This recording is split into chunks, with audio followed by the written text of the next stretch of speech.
to the MoxStars podcast, the #1 podcast on the internet for Magic the Gathering and Dr. Pepper. Welcome to the show. I am MENACE, one of your hosts, and I'm here with Flash. What is up? Did you play the sound effect, which I don't hear? I did. Okay, cool. Yeah, the funny thing is that the sound effect is actually pretty long. And so, you know, when I play it and you say something, it's usually loud enough to where, like, you know, it overshadows you a little bit. I'm sorry about that. Yeah, whatever. I'll give you, I don't know. One day we'll figure it out where you can hear it and then react appropriately. It's okay. I hear the sound effect in my memory palace. The good old memory palace. Welcome to the show, everybody. This is going to be a great episode. I have a feeling about it.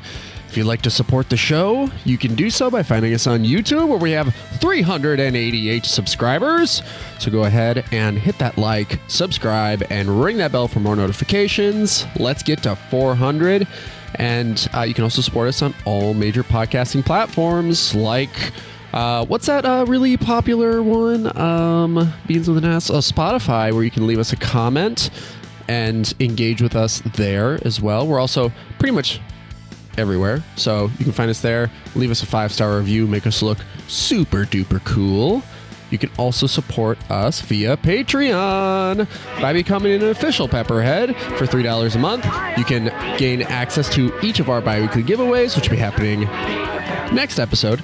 And you can also become a Cherry Vanilla Pepperhead like Will Rule, K Mr. K, UWP Quirks, Demon82, Tommy Cypher, Jacob Hibbard, The Boogie Ghost, Pool Boy Barry, Draw for Turn, KB, maybe Jeremy, maybe Anthony.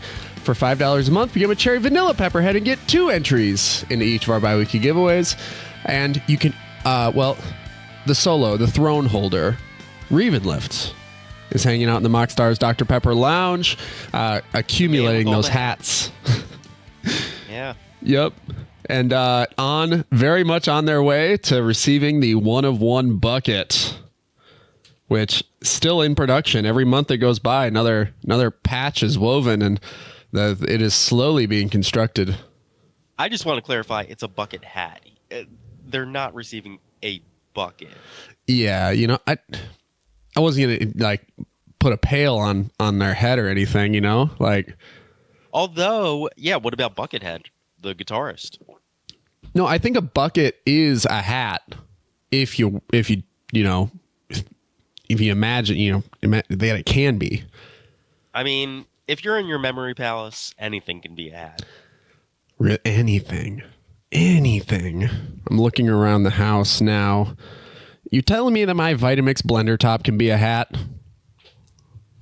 Are you in your memory palace? I am now. Okay, then yes. Ooh. All right. You know what I need? I need a little Dr. Pepper in this coffee this morning. Really jolt me awake. If you had those beans. Yeah, grind them beans, combine them with the 23 crisp flavors, the nectar of the gods, and achieve limitless pill status. I haven't had 2 consecutive Dr. Peppers in my system since I fell ill, and I think it's about time to change that. The problem. That's true. Bradley Cooper was never ill in that film until he stopped achieving the limitless status, or like that state of mind. So I think it's all comes down to expanding those neural pathways achieves a healthy, longer life. And then slowly weaning yourself off and being constant. You know, if you've seen the movie, you know how the story goes. This is that story. That's our lives. Now, the movie we're talking about is Space Jam 2? Yeah, with Don Cheadle and LeBron, his fake family, the Tasmanian Devil, the Iron Giant. Vin Diesel's not in that movie, but he's part of the movie. Like, he was security. He's the bouncer at the door for when, ruffians try to get in. Yeah. Yeah. all the little bones in my face, the whirring gears in the mouth. The whirring gears in my mouth. Family. I'm going to need you. Yeah, family. Nothing's better, stronger than family. This podcast being about Dr. Pepper and Magic the Gathering and all that. There were some things that did happen this week in Magic. And can I just say real quick that in the Fast and Furious Hobbs and Shaw meta, family is just like S tier. Yeah, there's nothing stronger. Nothing. And I think that when an auto include, family is an auto include in that meta. For all those, all the players in cEDH that are that are here in the Pacific Northwest, that group with Atlas and Tordeth and all those guys, right? I see them as the Fast and Furious crew because they are such a tight-knit family, and it's why whenever they go to an event, they're literally 6 of the 8 at the I would say almost 10 of the 16 at the at Final Cut. It's crazy. And doesn't Atlas drive a supercharged Dodge Charger just like Dom? Yeah. Is that true? Yeah. Is it a Hell not a Hellcat, but the 69? Yeah. Matte black. Yeah, it is true. It is awesome. One hell of a car.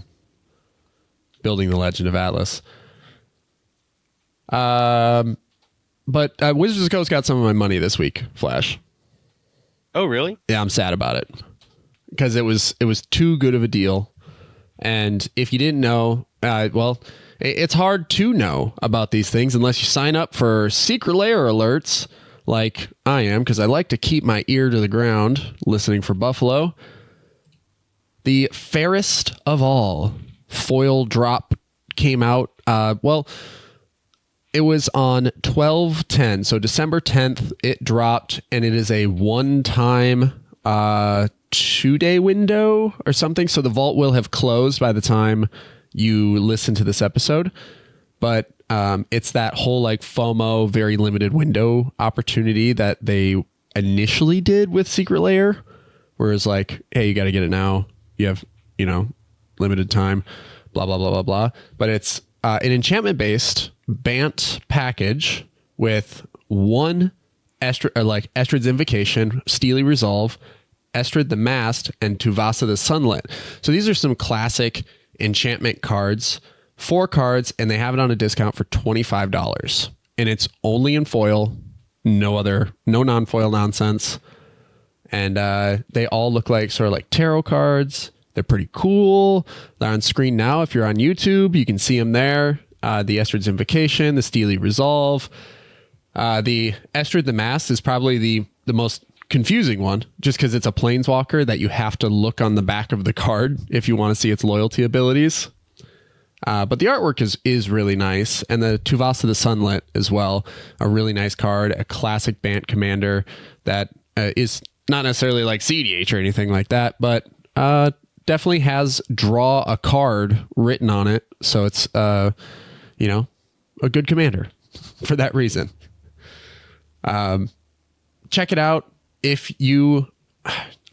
I'll have to put it on the Discord today on the day of recording so that people can get out there and get their own. But the one thing that was super bummervilles for me was Wizards of the Coast got some of my money. Yeah, that's one bummer. The other bummer is that even though it's discounted to $25, I added it to my cart, and I did not want to spend $100 to get free shipping, so I just paid for the shipping. And after shipping, yeah.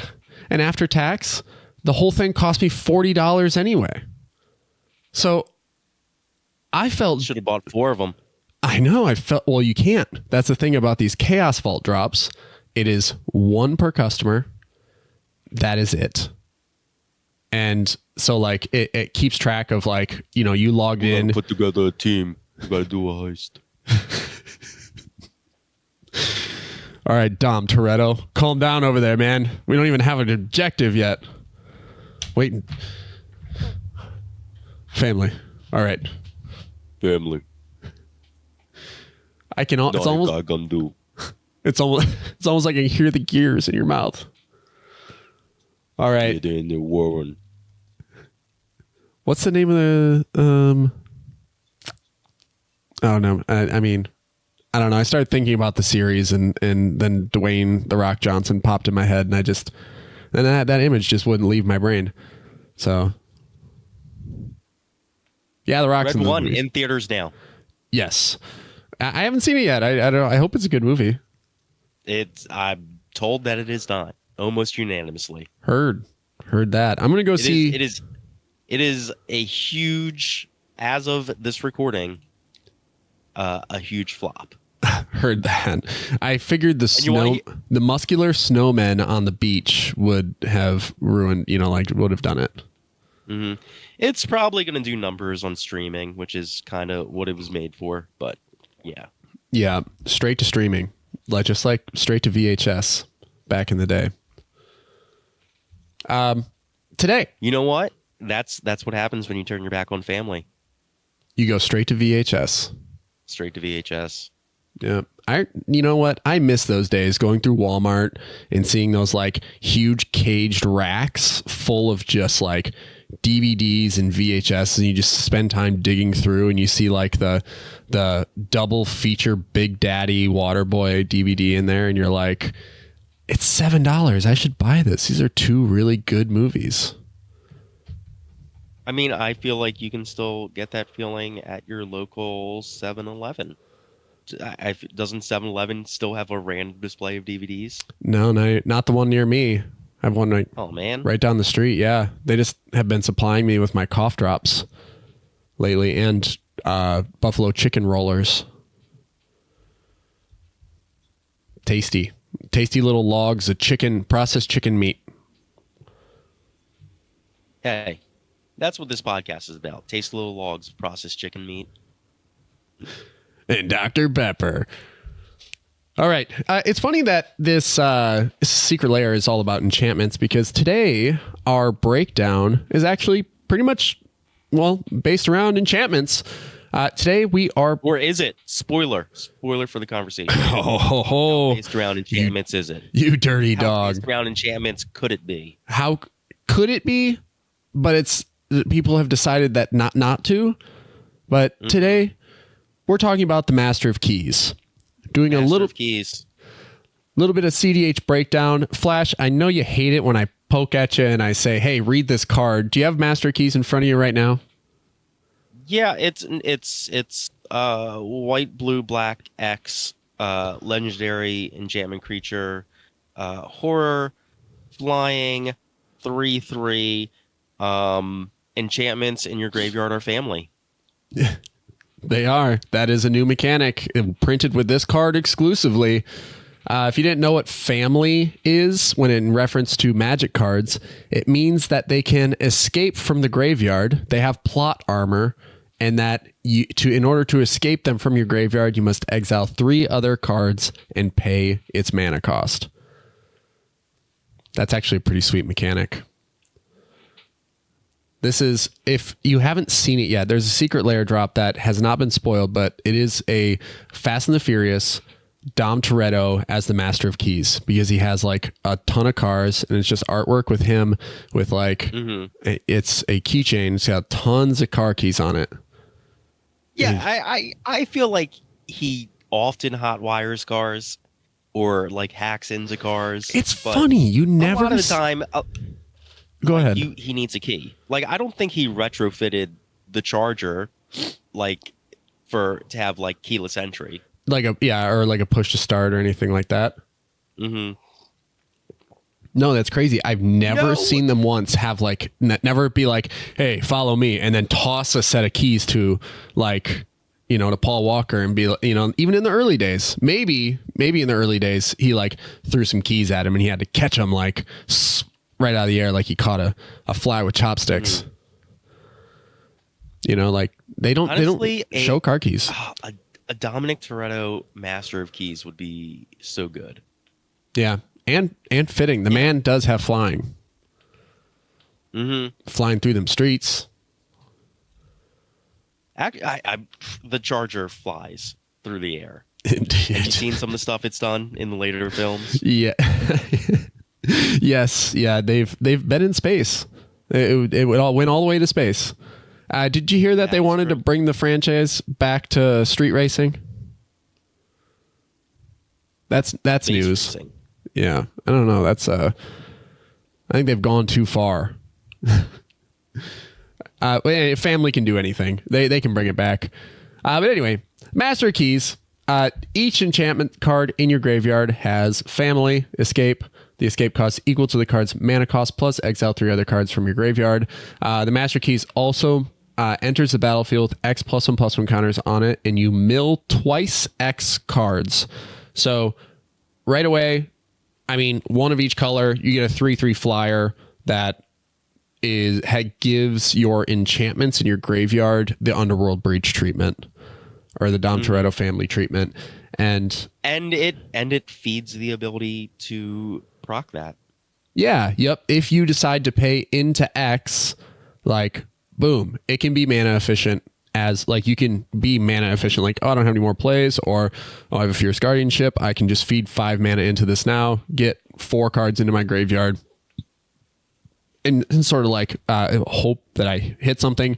4 cards in your graveyard's probably the ideal, right? Because that gives you at least 1 cast of an enchantment from your graveyard, which, you know, when it comes down to it, I think that as I was looking through a lot of these results with Master of Keys, they're sad.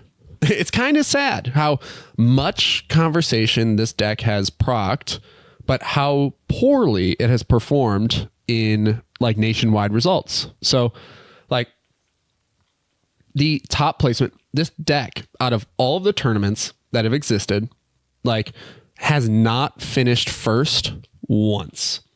It hasn't even gotten to the final table once. Just let that set in. It's just crazy where this commander, when it came out, everyone, and now on Reddit, whenever it comes down to like, what's the best off meta commander right now? And a lot of people are like, it's Master of Keys. Hands down, it is that. Okay, then if it is, why is it not performing the way that it is being talked about?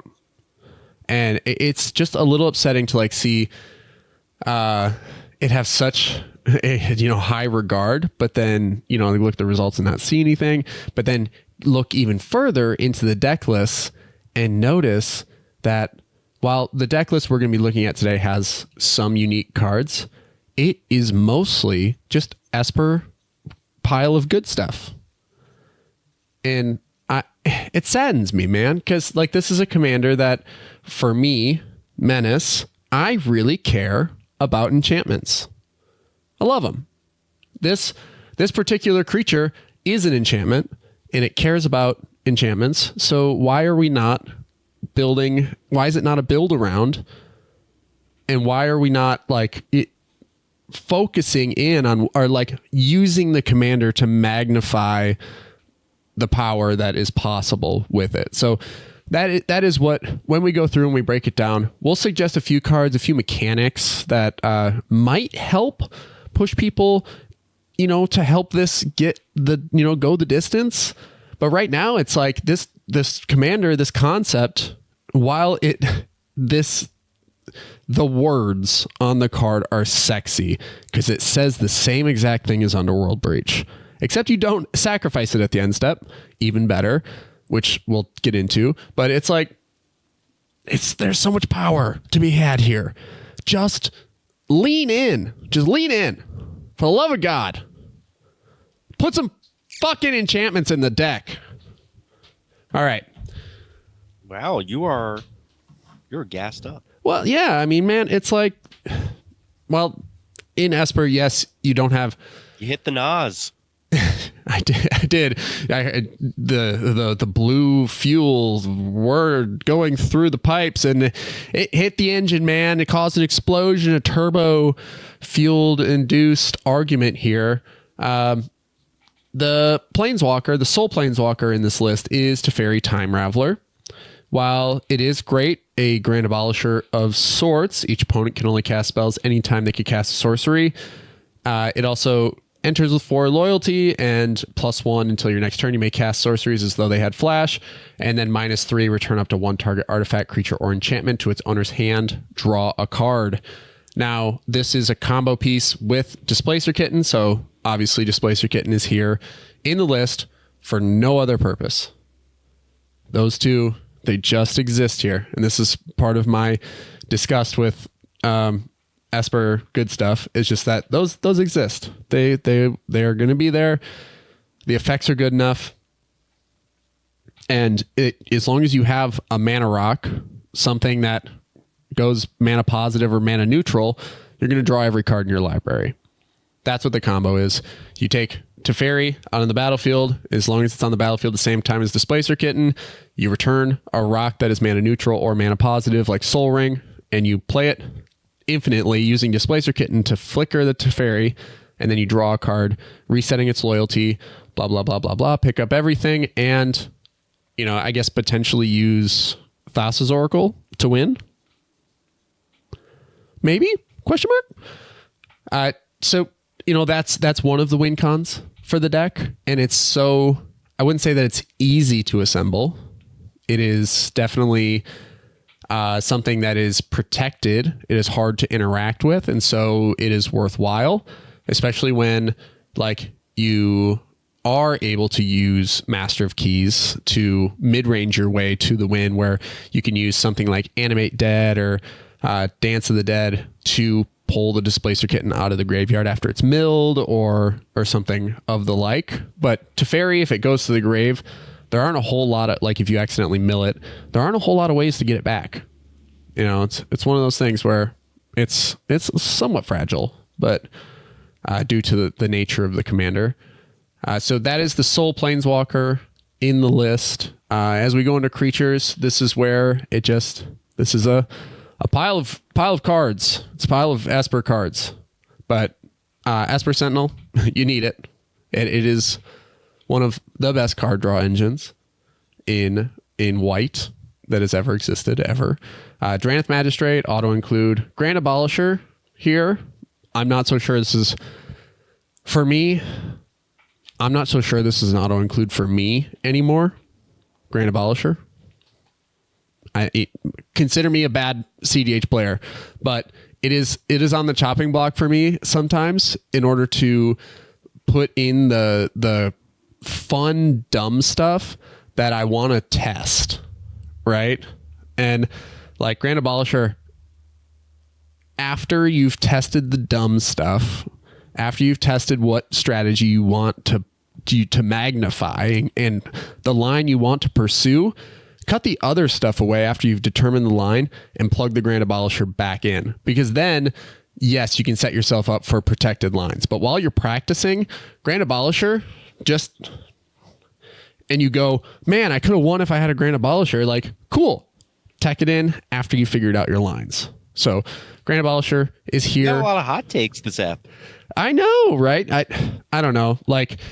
It's one. I took Grand Abolisher out of Shalai and Halar in favor of Kutsil because I put in Birthing Pod and I put in a couple other things. So it works better as Kutsil works better for me in that scenario. And for me in this, it's it's not an enchantment creature, it doesn't really, you would have to reanimate it if it ends up in the graveyard due to the commander's ability, or, just happen to have it in hand and put it down on the field and hope that it just goes uninteracted with.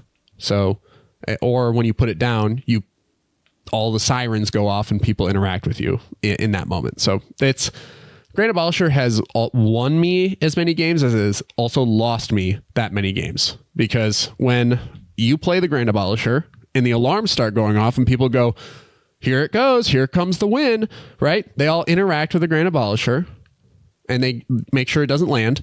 And then when I push for the win, they stop it, or it just keeps me off the win so I don't pursue it. and then the interaction has been spent on the Grand Abolisher, and so the next player wins the game. That is why I'm like, Grand Abolisher, sometimes just the threat of it landing later in the game is enough to make the table spend its interaction so that the next player wins.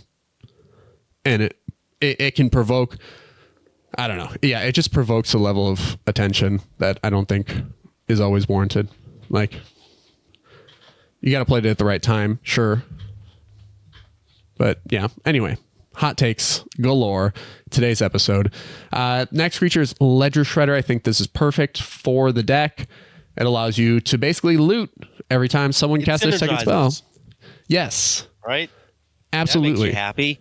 Finally, something in this deck brings you joy this holiday season. I'm not always upset or about, there are some cards that make me happy here. Ledger Shredder is one of them. I've really liked Ledger Shredder on release. Did you spec this card a bit?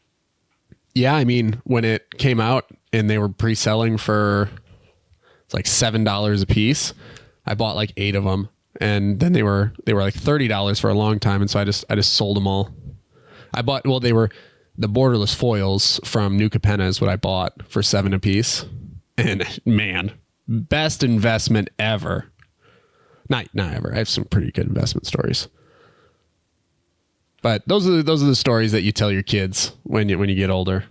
Man, that Ledger Shredder, I spec that thing so good I made $100.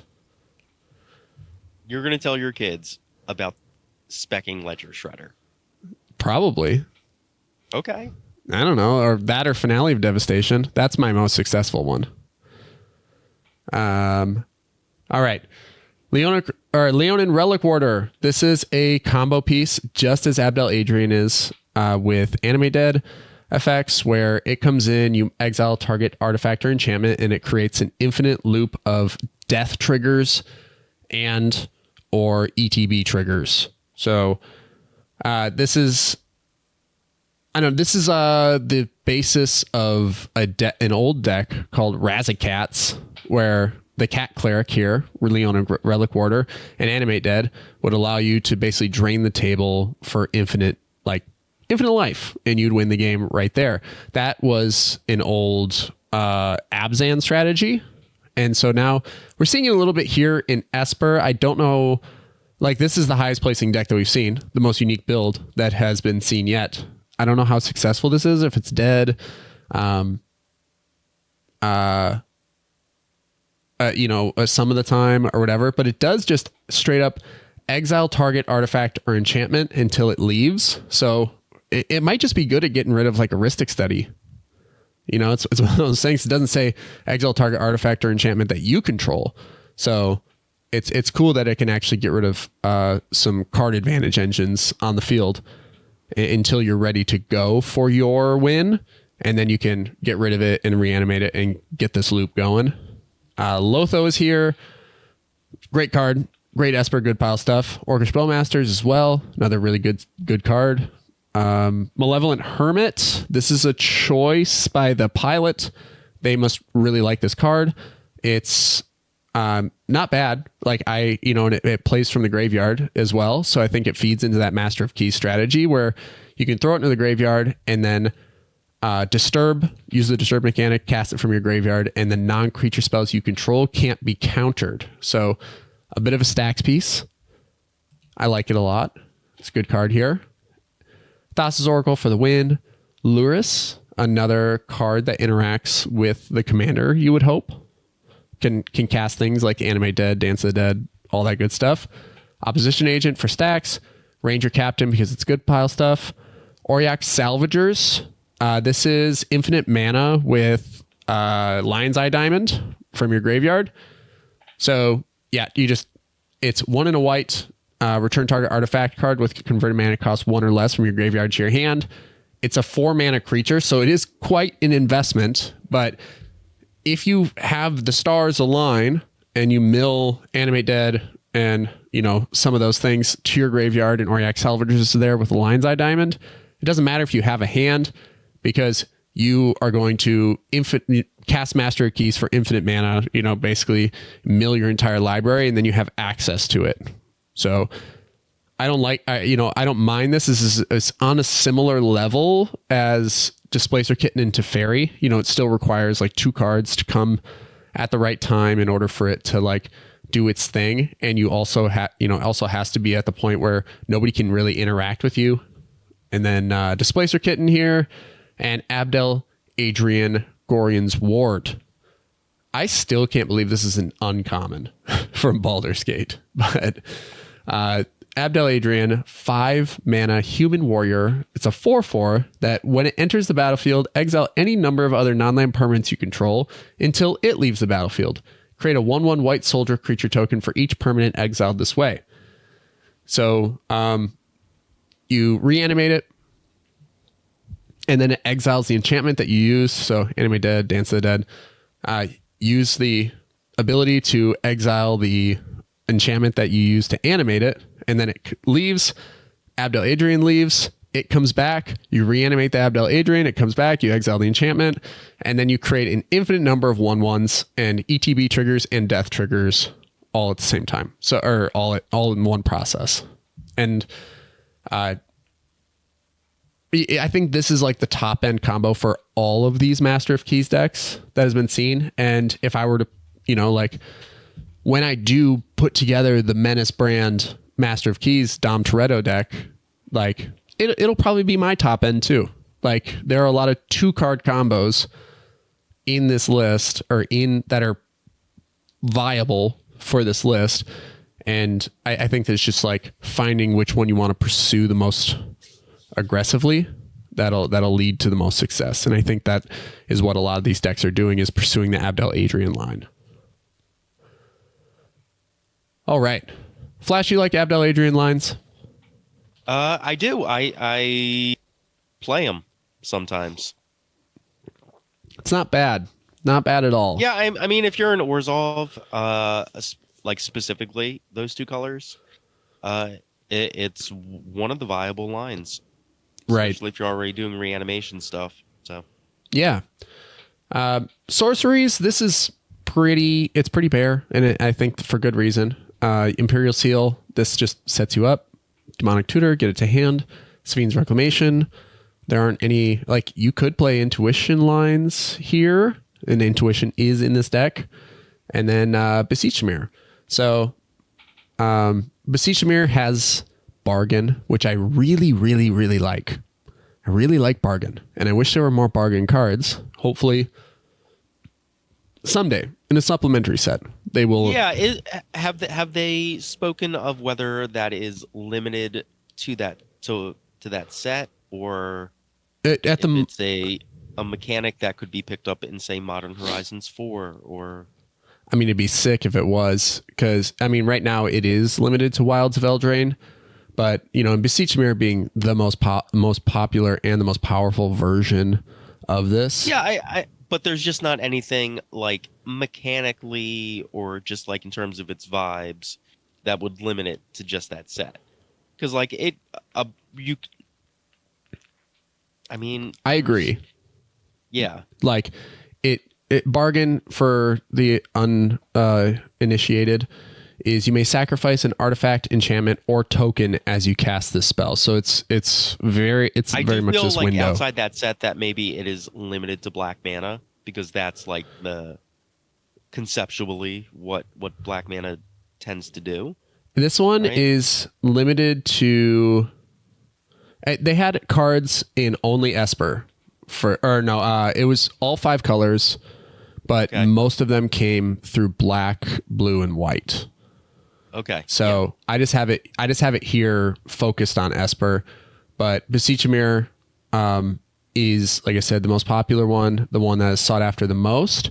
But there were a couple of other cards that are interesting that have Bargain on them, like Farsight Ritual, which was like the supposed to be the replacement for like something like Memory Deluge or whatever. The 4 mana instant that allows you to look at so many cards. but it's got bargain, and it says, look at the top 4 cards of your library. If the spell was bargain, look at the top 8, put 2 of them in your hand and the rest on the bottom of your library in any order. And you can, so if it was bargain, you get to look at 8. It's an instant for 4 mana.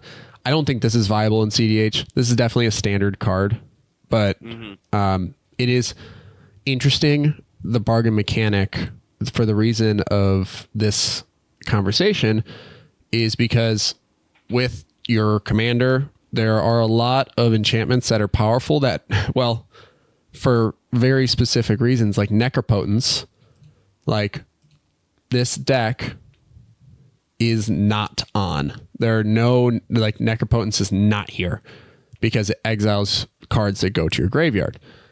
Now, if you can find a way to, this is why I want more bargain mechanic stuff, but like find a way to cast something with bargain from your graveyard, like as an, and then get rid of a Necropotence so you could keep feeding your graveyard. I think that would help take the deck up another level. I think the cards that currently exist at this time just are not strong enough, nor are they mana efficient enough. But it is a mechanic that I do hope they return to help push Master of Keys into a more creative build, into more like a design space that is like you said, this is a design space with bargain that can be expanded on to make for, I don't know, maybe more fun builds in the future, or more creative outlets for players in a way. Like Candy Grapple, 1 in a black instant that has bargain. Target creature gets -3/-3 until end of turn, unless it was bargain, they get -5/-5. Yeah, I don't know, there's some stuff. And then back for seconds, return up to 2 target creature cards from your graveyard to your hand. If the spell was bargain, you may put one of those cards with mana value 4 or less onto the battlefield instead for 3 mana. That's pretty good. All right. Bargain's cool. Wish it existed more of it in the game, but it doesn't. As we go, but it might. It might. It just might. Just like that Dom Toretto Secret Lair, it might exist. Spoiler. So, instance, as we roll into it, this is the good stuff, right? This is your interaction suite. You have pack negation, offer you can't refuse, which I don't really. I think offer is on its way out in a way. Like, really, I don't think it's hot take. Another hot take. Another one. Yep. Another one. Another one. Hit me up, DJ Khaled. I just don't know if offer does what it did at launch, like when it first came out. It was really great. I don't know if it's as good anymore. It is unconditional, in a way, like just non-creature spell, counter it, get 2 treasures. Bada bang, bada boom. I don't know. Dark Ritual, Demonic Consultation, Enlightened Tutor, Entomb, Flusterstorm, Into the Floodmaw, a new card that, the gift mechanic, giving them a tapped fish to return a non-land permanent, that's pretty good rate. Tapped fish usually doesn't matter. Sword, Swan, Silence, Mental Misstep, Vamp Tutor, Cabal Ritual, Psych Rift, Tainted Pact. These are all things you're using to interact with the table, keep the game alive. All Esper, good stuff. Set you up. Removal, good stuff. Here, there aren't really, like, outside of offer, I think, like, this is all very pure, very good stuff here that I wouldn't really change too much of this. I personally am a big fan of Strix Serenade right now, so I would just swap that in, I think, and that's it. Somewhere. Find room for it. 22 instants. You could bump that up. 26. Somewhere. Well, that means you'd have to sacrifice your enchantments. You wouldn't need as many enchantments. It goes against the purpose of the deck. Sometimes you can sacrifice enchantments. Sometimes. If you bargain hard enough. All right. Artifacts. Chrome Mox, Lion's Eye Diamond, Lotus Petal, Mox Amber, Mox Diamond. These are those mana positive or mana neutral rocks that allow you to go infinite with Teferi and Displacer Kitten. Mox Opal, Mana Vault, Soul Ring, Arcane, Felwar. These are all, since you're not in Mana Dork land, you know, you're not in your, what's the palace in your brain? What's that called? Memory Palace. The Memory Palace. If you're not in green, you're not in the Memory Palace. You don't have Mana Dorks. So you have to use artifacts to make up for that. And these talismans do that. The Wishclaw Talisman and also One Ring here to proc card advantage. So some of these combo pieces are potential, like obviously Mox Amber is really great. It is also a dead card until you put your commander onto the battlefield. There are two other legendary creatures, three other legendary creatures that you could potentially have activate Mox Amber, but I think this is more here for the Teferi line than anything. Enchantments, my favorite section. All right, let's get into the nitty gritty here. Mystic Remora, I think this is the best card in the deck. Like, by far. You can sacrifice it at every upkeep and then just recast it with your commander. It's like, I think it's just one of those cards that it's already one of the best cards. It's an auto include in blue already. And then you get to, you know, just like abuse it, never really pay the cumulative upkeep, and then just keep bringing it back, or pay for it a couple times and then let it go. When the cost gets down, you just recast it again, and it just keeps, it's something that stays alive for the entirety of the game instead of just being like an early game engine. So I really like that. Along with Mystic Remora, you can also imagine that you're in blue, so you're playing Rhystic Study. It's also here, ready to go. Static Prison is another enchantment from Modern Horizons 3 that cares about energy, but it will go away if you can't pay energy to keep it around. So it would be really cool if you sacrificed it and then recast it again on something else due to your commander's ability. So I think that's pretty good here as well. Your win condition, Tiny Bones joins up. Now, this, we were talking about like ways to win the game before we started recording, and found that this is basically like this and Meat Hook Massacre are basically it for the deck. And there was a card I was looking just to like see what might exist out there. And so I just put in Constellation to like see what type of effect, because Constellation is a mechanic from Theros that says whenever an enchantment enters the battlefield under your control, do something. Right? And so there's a common from Journey into Nyx called Grim Guardian that says whenever Grim Guardian or another enchantment enters the battlefield under your control, each opponent loses 1 life. It's also an enchantment creature. So I thought this might be an interesting, spicy include, one of those dumb, fun cards that you could cut Grand Abolisher for. No, that's the spiciest take. No, that's the spiciest take. That this forgotten common from Journey to Nyx is better than Grand Abolisher. Yeah, no, it's not. It's not. But like I said, this is where you do the testing. Like you test with this, and then you cut something, or if it proves that it's valuable enough, you know, then you cut something else to throw Grand Abolisher back in. But this is something that you can pull from your graveyard with your commander's ability. And then as you're pushing for your, like, because here's the thing, Abdel Adrian just doesn't win the game on its own. Either does Leonic Relic Warder. So in order, like, you need a death trigger, you need an ETB trigger, you need something like a payoff for those combos in order to win the game. So Abdel Adrian does create infinite 1/1s, right? But then you have to go all the way around the table one more time in order to attack with them. If you don't have Meat Hook Massacre or you don't have Tiny Bones joins up on the battlefield, you're not winning that game. So having another source of like a redundant effect, it is a little outside of what the, like, because Tiny Bones is 1 mana, right? And then Meat Hook Massacre is 2 mana. So it's kind of one of those things where this would be 3 mana. It is a creature. You can still hit it. But it is the redundancy you might need in order to win the game, right? So that's where I see it.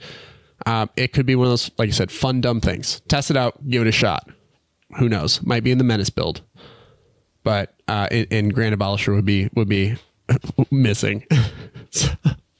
So as you go through the enchantments, Blind Obedience, Copy Artifact is also here.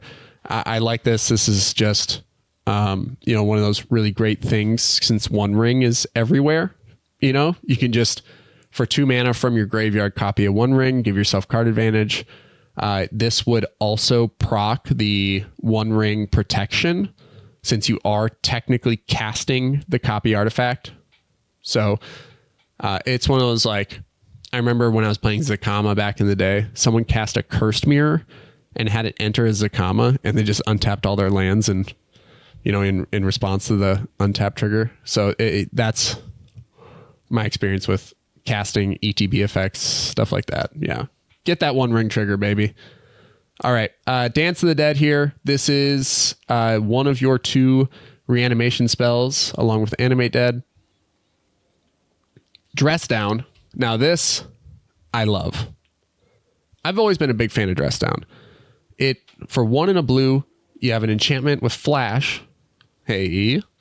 That when Dress Down enters the battlefield, draw a card. Creatures lose all abilities. At the beginning of the end step, sacrifice Dress Down. This saves the game. It's also instant speed. One thing you'll notice where I think there's still like room to build and magnify the power of this commander is that the Master of Keys doesn't care about timing. Like, it doesn't just say like you can only cast these spells as sorceries. Escape isn't like that. So as long as the enchantment has Flash, or you have something like Valley Floodcaller, which is not present here in the list, you can... I think this and the other list both have that in there, considering, though, the Floodcaller. Yes, yeah. So at some point, they just decided to cut Floodcaller for Grand Abolisher, and that's cool, whatever. But you hate Grand Abolisher. You want to abolish Grand Abolisher. I don't hate it. I just think that it's cuttable to test. Anyway, if you disagree with that, leave a comment. Boom. Engagement. All right. Master of Keys also is not like restricted timing. So like things with Flash are like very much like they're very viable, where it not only does it increase your potential levels of interaction and all this stuff. I think that it can also come out of nowhere where, it's just like your opponent does something, they have the information, they don't remember that it's there. Master Keys allows you to dress down right there, draw a card. Boom. Schwabadoo. Yeah, I like that design space. I think more like Valley Floodcaller, again, really good. Like, could help magnify the power of the deck. You have Ripples of Undeath from Modern Horizons 3. This was one of the cards that was spec'd almost immediately once Master of Keys came out. 1 in a black at the beginning of your pre-combat main phase, mill 3 cards. Then you may pay 1 and 3 life. If you do, put a card from among those cards into your hand. Hey, good on its own and synergizes with the commander. Yep, you do have to feed a little mana to it. You do have to feed a little life to it, but you do sort of keep it like you only get 1 of the 3 cards that you mill, but this does like prevent you from like milling cards you'd rather have in your hand, to the graveyard. I do like this quite a bit. It allows you to keep your instants alive, your interaction pieces in your hand. And I think this is super underappreciated. That information of being like, oh, I milled, Force of Will to the graveyard. I will pay 1 and 3 life and put it back in my hand. It lets the table know that not like you're not just going to let anything slide. Like it lets them know you have interaction. You can interact with at least one thing. I think that's really good. Sometimes giving that information away. It's what good political players do, is be like, I wouldn't do that, and I'll show you why. I'm not even going to use this right now, but here's a Force of Will in my hand. Look at it. Everyone know? Everyone got it? Okay. Don't do anything. I will interact with it. Here's an offer you can't refuse. You can't refuse it. Exactly. Right. That's why giving that information out from time to time is good.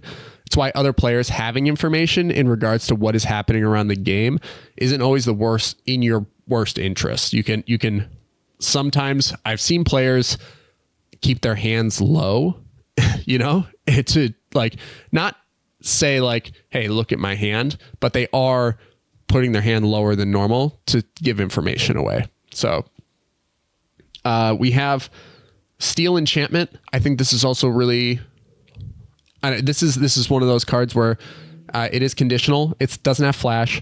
It's one of those things where you're probably just trying to steal a Rhystic Study. Like 99% of the time, you're just trying to steal something of that sort.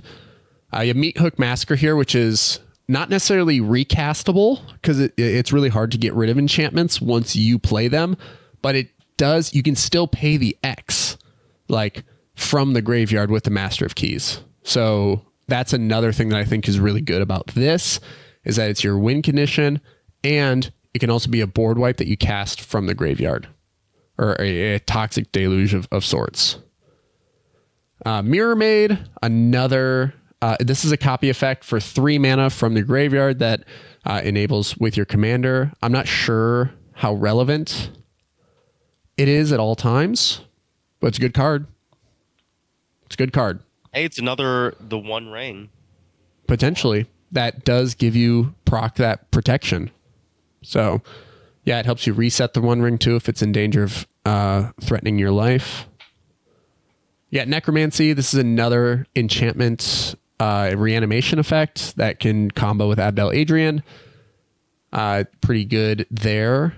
And Relic Warder. And it also has it also has flash, conditional flash in a way, like the text on it is very confusing, but ultimately you can cast it at instant speed, but you have to sacrifice it and the creature at the end step. So that doesn't matter. You're probably not making it to the end step because you're going to win the game using it if you're using it instant speed. So another sort of reanimation effect that you can abuse with Master of Keys. It's one of the better cards in the list.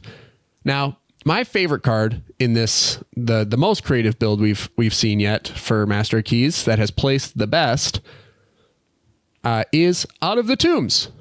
2 and a black enchantment. At the beginning of your upkeep, put 2 Eon counters on Out of the Tombs. Then mill cards equal to the number of Eon counters on it. If you would draw a card while your library has no cards in it, instead return a creature card from your graveyard to the battlefield. If you can't, you lose the game. This is from Warhammer. This is one of the best. This is, in my opinion, one of the best cards from Warhammer. Also one of the best cards in this deck. Because not only does it feed what you're trying to do, when you finally get down to the bottom of your library, it is also protection against, like, when you go through and you draw your entire library with like Teferi and Displacer Kitten, right? You throw the Thassa's Oracle into the graveyard, like, and you go to draw that additional card. This protects you from like things like Kenrith forcing you to draw and lose, or like an Esper Sentinel potentially like ruining your win. Like forced draw effects are out there, and people do consider them when putting them in their build, because like they can just straight up force an opponent to lose. Like that is the upside of a forced draw effect. Out of the Tombs, protection against that, especially in a deck that is completely focused on, well, not completely, but somewhat focused on milling out your entire library and then putting a Thassa's Oracle onto the stack to potentially win. So I really like this card. I think it's great. I think it's really cool tech here. For me, none of the, like, I think the other decks had it in the considering. I think this is an auto include for this build. Like, that's how good it is. Family. All right. Touch of Spirit Realm. channel. It's really good. You should consider playing this if you are in white. And Smothering Tithe, the best form of mana generation in cEDH, I think, right now. Yeah. You can't be punished for it. Dockside can't punish you. Lands, the final section here of this cEDH breakdown. The one thing that really upsets me and why I'm pissed off all the time when I'm talking about Master Keys is that almost nobody is running Sarah's Sanctum. Kills me. Destroys me. They're not playing it. Why? But Ancient Tomb, Arid Mesa, a bunch of fetches, Cephalid, Coliseum, City of Brass, Command Tower, blah, blah, blah, blah, blah. No Sarah's Sanctum! There's no Sarah's Sanctum here, man. No Hall of Heliod's Generosity. None of that. None of that. Otawara is here. Otherwise, it's just simple, boring lands. All right.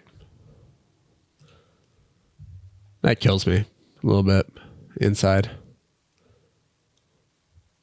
All right. There's a considering board as well. I'll make sure to put this deck list in the description below.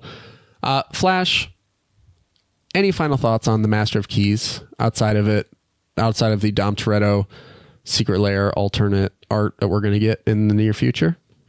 No, man. I think it's just huge potential here. I just don't think it's been cracked. Exactly. You know, the good stuff pile isn't specific enough to the commander. Yeah, I think that's ultimately where my frustration, and that is the perfect translation of my frustration, is that this is a commander that has a very unique effect that deserves a little bit more thought and process and practice and testing before we can consider it the best, off meta commander that exists out there right now. Like, there's so much. You're right. It still needs to be completely cracked open, and maybe the cards don't exist right now. That's also completely possible. Maybe I'm mad at nothing outside of it not being 2 years in the future when the proper cards come out. But we will have forgotten all about it by then. So this is a deck that if you love it, if you read it and it speaks to you, put in it just needs work put in. I think that's it. I think the more reps it gets, its conversion rate right now, not good. Not good. But that does not mean it's impossible for this deck to thrive in the meta and potentially increase its conversion rate. I'm just looking at where it's placed, and the first 6 placements are top 16, or the top 6 placements are top 16, right? But then, or 7, but then after that, it's just 19th, 19th, 26th, 28th. Scroll down a little bit further, 78th, 89th, 150th. It's man, this deck is just going to big tournaments and just not seeing the success that I think, these players are obviously throwing things at the wall, trying to see what works, but we're almost there. I think 1 or 2 cards make this deck really, really something else. Yeah. Ultimately, yeah. I think when the Menace version comes out, it'll be something that truly revolutionizes the way this deck works, and everyone will get on board and realize, man, that guy was right. Esper Goodpile. You know what? Not as good as completely Rube Goldberg machined enchantment nonsense commander. That is the optimal route. Yes, I see it now. All right. This has been the MoxStars podcast, the #1 podcast on the internet for Magic the Gathering and Dr. Pepper. If you forgot where you're at, you can find us on YouTube, where you can subscribe, and ring that bell for more notifications. Support the show, help us get to 400 subscribers. And you can also support us on Patreon by becoming an official Pepperhead, $3 a month. We're also revamping our Patreon program at the top of the year. So if you get in now, you'll have the opportunity to get into 2 more giveaways before we revamp the platform. You can also be, for $3 a month, official Pepperhead. You get your name Dr. Pepper Red on the Discord server, so make sure to join up there as well. And then you can become a Cherry Vanilla Pepperhead like Will Rule, K Mr. K, UWP Quart, D-Mun82, Tommy Cypher, Jacob Hibbard, The Boogie Ghost, Poolboy Barry, Draw for Turn, KB, maybe Jeremy, and maybe Anthony. You get 2 entries into each of the bi-weekly giveaways, and your name turns a little bit more cherry colored on the platform. So you get a Cherry Dr. Pepper name on Discord. And yeah, we got Reeve and Lift hanging out in the MoxStars Dr. Pepper Lounge, gaining exclusive access to our Niagai Gonna Do hats and the exclusive access to the Dom Toretto secret lair. That's you have it in your hands. Don't tell anybody. Don't show anybody. Don't take pictures. Don't put it on the internet. Is your exclusive right being in the MoxStars Dr. Pepper Lounge. So just keep that one to yourself. All right, cool cards. The we should maybe reskin. We should do that. All right. Flash, anything before we get out of here? Family. Nothing stronger than family. Nothing stronger than family here at the MoxStars podcast. You can also find us on all major podcasting platforms. We have tokens. I did not forget. You forgot. They're the raddest tokens. They're on screen.